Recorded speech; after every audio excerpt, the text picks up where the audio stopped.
So just take a look here.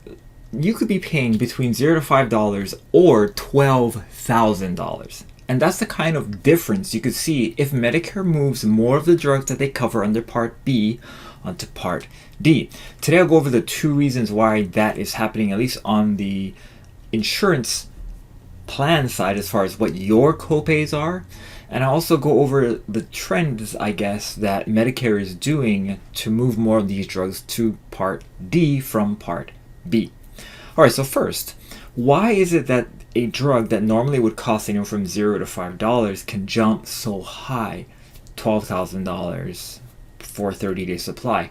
And the reason is, if you're on a Medicare supplement plan, you are probably not paying for this drug at all. Part B drugs are drugs that are administered inside of the doctor's office, which means that after you pay your Part B deductible, your Medicare supplement plan, provided you have a Plan G or a Plan N or a Plan F, you are not responsible for any of that copay. So the $12,000 cost of this drug, you would pay $233 Part B annual deductible, or if you're a Plan F, you don't pay anything. And then the supplement plan would pay for the rest, and you wouldn't have to deal with any of the prior authorizations or anything like that for the drug. But if the drug is moved now to Part D, we no longer have that Medicare supplement plan protection. Remember, Part D medications are pretty much filtered, and they have to go through the standard private insurance line of prior authorizations, step therapies, and their copays and tiered systems. So with this particular drug here, Stelara, I actually did one of these for my patients or for my members, my clients, and it came out to be about $7,100 a year for the medication on a Part D drug plan. And that's with, looking at all the available options in this particular client's location. So that could mean going from paying just $233 once for Part B everything to paying $7,100 per year for just this medication. And the scary part is, without this medication being covered by the plan, because remember, in a prior video, I'll link it in the description, but plans can change their internal pricings due to increases in drug prices, and drug plans can also remove coverage for certain medications on their formulary if another one becomes available. And for people who are on medications advanced like Stelara, you can't really change your medications, just on a whim because your insurance company decided not to cover the medication that you have. Typically, these medications are very, very important to your standard of living, and sometimes it could be just to stay alive. So they're very, very important medications, thus the price being so expensive. So what about those people who are on a Medicare Advantage plan?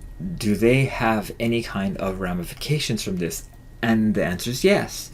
Because on a Medicare Advantage plan, there is still that maximum out of pocket. So if you get this medication that's normally prescribed under Part B, and the plan runs it through a medical services side, you have the protection of a maximum out of pocket. That's usually for 2022, it's around $6,700 per year. It can be as high as I think $7,550 in some states. So that is the maximum that you can spend on medical services, which include doctor visits, hospital stays, etc., etc., anything that's not on the drug plan. But now it's moving on to the drug plan, which now means that you have to somehow come up with an unlimited amount of risk coverage as far as money on the drug side, because that's just one medication, right? And you still, on a Medicare Advantage plan anyway, will have to pay for the doctor office visit, which typically runs anywhere between $40 to $60 per visit. So it could add up really quickly, and it's a cost that normally you wouldn't have to bear, or you would at least have a cap because of the Medicare Advantage plan that you're in, if you're in a Medicare Advantage plan. So why is Medicare doing this? Well, the cost, as you can see, this medication costs $12,000 per month. Somebody has to pay it.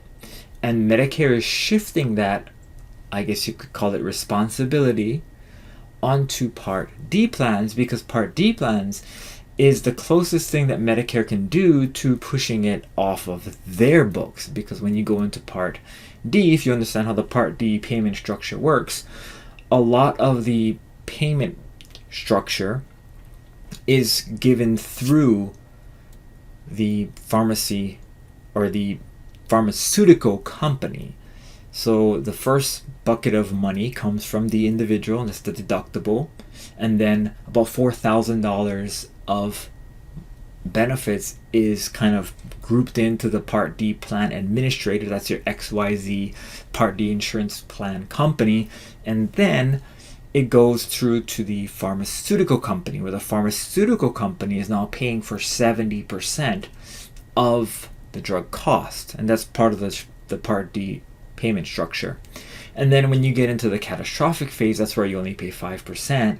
Much of it comes from both the pharmaceutical company and Medicare reserves, I guess you could call it, as they're subsidizing it in some way. Not many people reach we call it the catastrophic phase for Part D, but now that they're moving a lot of these Part B drugs onto Part D, I can see that many people are hitting it, because for this particular medication at $12,300 a 30-day supply, and this is for half the dose of the maximum dose of this medication. Or for those of you who are taking this medication at this level, you're going to blow through all the coverage stages of Medicare Part D and end up in the catastrophic phase. But in the catastrophic phase, you're still paying 5%, which is, let's pull up the calculator real quick.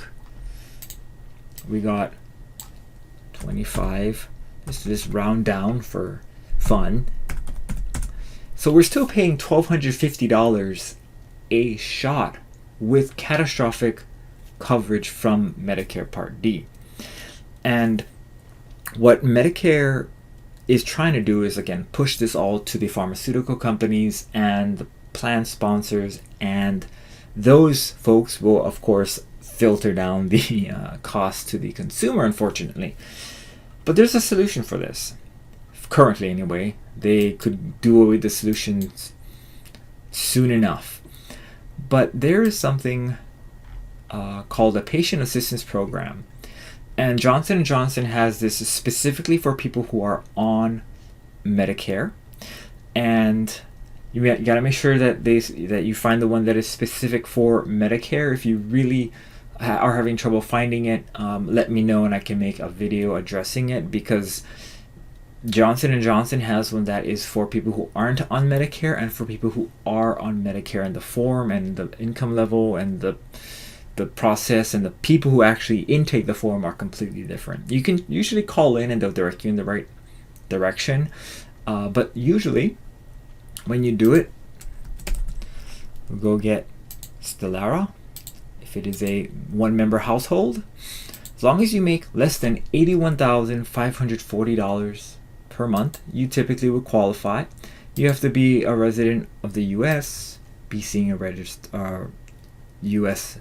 doctor, and it's treated as an outpatient. Basically what that means is you're not currently in the hospital receiving this, which is for most times yes. And if you have Medicare or Medicaid, and you put yes, you submit, and then you are eligible based on those criteria, so you can go ahead and give them a call. I usually have the patient assistance program come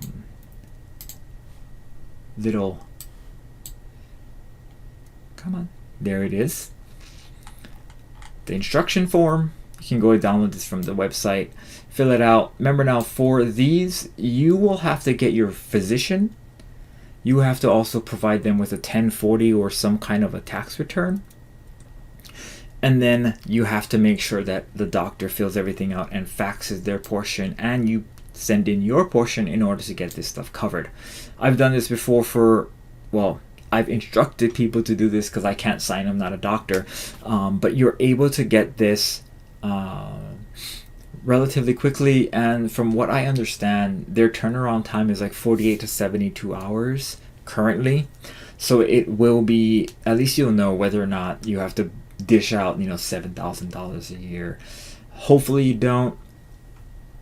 I hope that they kind of find some way around this potentially putting a cap on Medicare Part D, but with all this movement to Medicare Part D, I find it highly unlikely because there's just no money. So what could you do? Well, the only thing that I really can think about is to save money, to put money away, to make sure you have enough money, not just to meet your healthcare expenses that are assumed. I think this is something like $250,000 when you retire. You might want to put away more than that. If you have, I helped a client recently who has a really expensive dental work, and as you folks might know or may not know, Medicare doesn't cover dental work normally, and implants, dentures, all those things cost in the thousands of dollars. And even if you have dental insurance, most dental insurance plans only pay out $2,000 of annual benefit. So you might have a procedure that costs $5,000 and you don't even get half of that covered, and from that point on in the year, everything is out of pocket already. So one of the ways you can kind of save money and make it tax advantage as well as growth advantage for medical expenses is something called a health matching account. And with this account, as you can see here, if you put in $40, you would have contributed $1,400 over a 35-month period, and you would have $2,500 to use.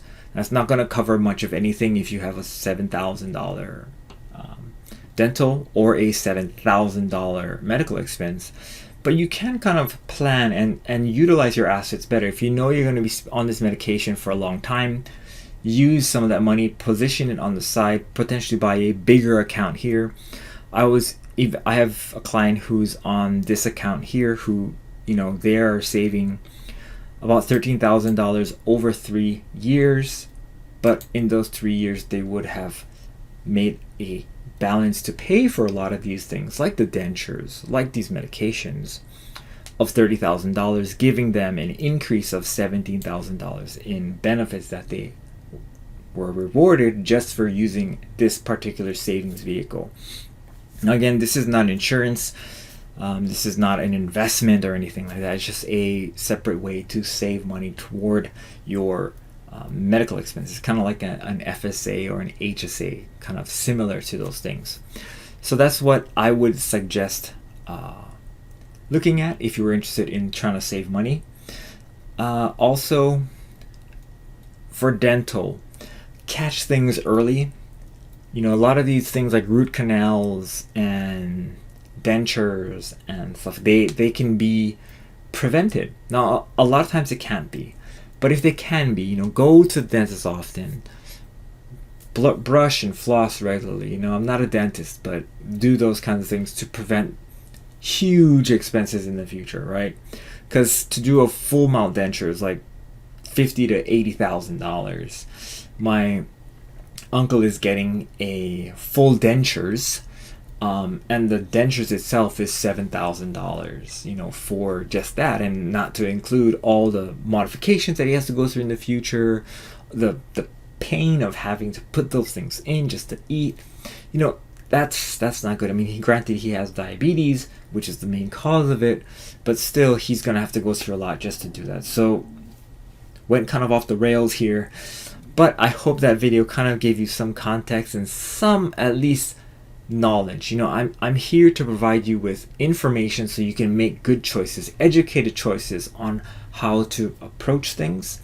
And if hopefully this video did that for you. If it did, if you can, press the like button, subscribe. Be sure to check back here every Monday where I do my Medicare updates, Friday where I do my stock market updates, and I'll see you in the next video.